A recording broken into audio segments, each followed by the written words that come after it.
back to Teaching with Maddie and Annie. This week we're covering Chapter 10, which is Promotion and Paid Media. Within promotion, the marketer conveys information about product, place, and price. Promotion includes several forms of marketing activity. You have advertising, personal selling, publicity, and sales promotion. Advertising is any paid, non-personal, clearly sponsored message conveyed through media. Personal selling is face-to-face presentation where the seller has dialogue and a chance to persuade the consumer. Publicity is any form of exposure in the media not paid for by the beneficiary. Sales promotion includes a variety of activities such as displays, trade shows, and sampling. The list goes on though. Promotional efforts should follow AIDA approach. What that stands for is it increases awareness, attracts interest, arouses desire, and initiates action. The core of advertising is having effective communication, but one major problem in advertising is perceptual distortion. That occurs when the receiver of a message interprets it differently from the way the sender intended it to come across. Along with advertising, every message should be clear, targeted, and specific for the viewers. With advertising, there are several effects that the messages create, such as awareness, communicate info about attributes and benefits, develop or change an image or personality, and create norm groups. So this is the advertising communication process. Step number 1 is source, which is the originator of the message. The source then goes to the message, which is both the content and execution of the message, the actuality of what the receiver of the message has perceived. From there is the channel. So this refers to one or more kinds of media. From there it goes to the receiver, and the receiver refers to target market for the message, also known as the intended audience. The last step in the process is destination. So in many cases, the message actually doesn't end with the receiver because the receiver may continue to disseminate the message through word of mouth or personal contact. With advertising for sport comes signage, which could include a lot of things such as like electronic or printed messages or logos that identify a sponsor on any of the following types of materials. So there's banners, there's street pole attachments, there's billboards, scoreboards. If you would look here, I have an example of a game day recap that I made during my summer internship with the Worcester Railers. And an example of signage, as you can see from the very top, is a dashboard signage. And a dashboard is just like the boards of a hockey arena. So as you can see, this is for Rectrix Aviation, and their logo is right there on the dashboard in both of these images. They also included an in-ice logo, so it's just it's exactly what it sounds like, which is it's their logo directly on the ice, which is great. And usually it gets retouched like every year or so, because obviously it gets scraped up from the players. And there's also on-field messages, so for sports like lacrosse or soccer or football. However, sport marketers are realizing that they have to search for new ideas to communicate to their audiences, because sometimes the ones that are projected on the like big screens in an arena, it's just like viewers are not looking at it as much because they kind of assume what they're already going to see, so they're not like wasting their time anymore. So that's been an issue recently. Also, like exposure to corporate names and logos though is an increase in the product awareness. So with endorsements, you have the advantage of celebrity athlete endorsers, where they use their fame to help a company sell or enhance the image of the company, products, or brands, which is fantastic because people are more attracted to a celebrity selling something or wearing something, because then like for instance, a child just wants to be just like him. So it's a great way to promote a product. Endorsers can assume one product endorsement style or a combination. So the styles include one explicit mode, which is For instance, I endorse this product. Number 2, implicit mode, which is I use this product. Number 3 is imperative mode, which is you should use this product.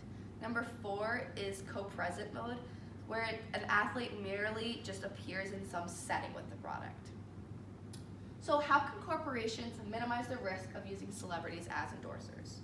Well, for one, they could tie their compensation into product sales through bonuses and stock options. Another way they could do it is retired athletes are another safer alternative to current athletes. And the third is that make sure that they're dead, meaning the size of the market for dead celebrities is about 800 million annually and is growing rapidly each year. Hey Maddie, don't forget bad endorsements. Yes, like the Nike shoes breaking. Print media is huge in the sport industry. So newspapers surprisingly have several advantages. For one, they are timely. 2, they have day of game membership promotion or special sales. 3, advertising can be placed with short advance notice. 4, advertising cost is lower than for most forms of electronic media. And 5, ads can be placed in sports, business, and lifestyle and special weekend inserts, which is huge. But print circulation is decreasing annually and posters are declining in popularity. So posters are limited to the immediate area of exposure impact, which depends on attraction and flow, but also another negative side of it is that they're not green. Like, people are criticizing them as a non-green source, therefore they're contributing to a litter problem. And posters and programs may be part of the point of purchase promotion, which is often referred to as reminder advertising. But the POP is a promotional activity that takes place at the moment of the purchase. Pocket schedules and direct mail advertising are huge in the sport industry. Pocket schedules convey team schedule info, they list promotional events and giveaway items at games, and they're a huge revenue generator. As you could also see yet again from my internship last summer, I made this recap for Pepsi, and this was just a small little snippet of a picture of our actual pocket schedule for the Worcester Railers. And the front of it, they all look the same. It has our logo, but then the back has the sponsorships logo. So Pepsi, Worcester, and with the little summary, it says pocket schedules are a great way to keep up with the Worcester Railers HC and include game schedule, ticket information, and special promotions. So like as I had recently mentioned. For direct mail advertising, they're used, like I said, widely in the sport industry, but also they have a huge advantage that it reaches only the people whom the organization want to reach, which is great because it's minimizing spending on circulating a message to people who have little interest in the contents. There are set guidelines that every sport marketer should consider when designing any print materials. So for instance, the headline should flag down readers and attract them, pull them into the context so that there is a reward for reading on. Another one would be that the headline and visual component must tell the story clearly. So this way, if someone doesn't want to read the message, they'll understand what the message is already trying to convey. The body copy, which is the message, should definitely be detailed, specific, support the headline.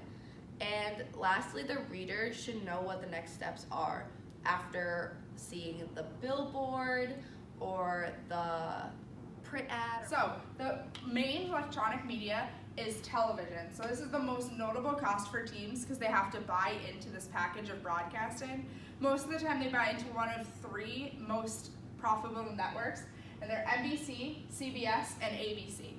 So since 2010, the NFL has broken records of TV deals in 3 consecutive years, which is really amazing because they just keep bringing in more fans. Advertising live TV is a huge thing. There's also 3 different promotional concepts. So one of them is sales promotions, which we already discussed in the earlier slides. The other one is Hallmark events. So this is a live event which happens once either a year or once every 4 years, like an Olympic event. A huge one is the Final Four for NCAA basketball. This is also like Ireland hosting Navy versus Notre Dame in 2012. And the next one is internet sites. So internet sites that are making the evolution of technology even bigger, like fantasy sports, especially like DraftKings, which has taken off since they've started, as well as social media. So each team having a social media site, as well as other people, like sports writers having a social media site writing about those sports themselves. So promotional concepts, which are promotional activities that appeal to the target market themselves. These are like themes, so like Nike having the Just Do It logo, as well it's capitalizing on a unique aspect of the brand of Nike, which is making sure that you are getting out and doing whatever you are supposed to be doing, basically. Product sampling, so this is like Gatorade going out and having kind of like a focus group, which is what we talked about in previous chapters, having people like in a stadium selling the new line, or having people try the new line of what they're going to be selling. The next one is open houses. So this is like when stadiums have behind the scene day where you're walking around the stadium, you get to run the bases or something like that, as well as when fitness centers do like a free class, so going in and having that free class is an open house for them. It's bringing people in. The next one is coupons and discounts. So this is like when we talked about the newspapers. They have those coupons in the newspapers that say, free food at the game, or free concession, $1 hot dogs, or something like that. But this is also being really steered away from, because a lot of times teams have been doing where it's like a family of 4, and they're seeing a lot of not being able to set this off because of the fact that they have the growing number of single parents. The next one, and then the last one is giveaways. So giveaways is a huge one. Giveaways are sweepstakes, basically. Like when Pepsi and Dorito did this, win a free trip to the Super Bowl, and you could enter a sweepstake. So the way this works is the giveaways are a huge thing, because you may not win. Obviously there's thousands of people, millions of people that are entering it, but it's pretty cool to even think you could win.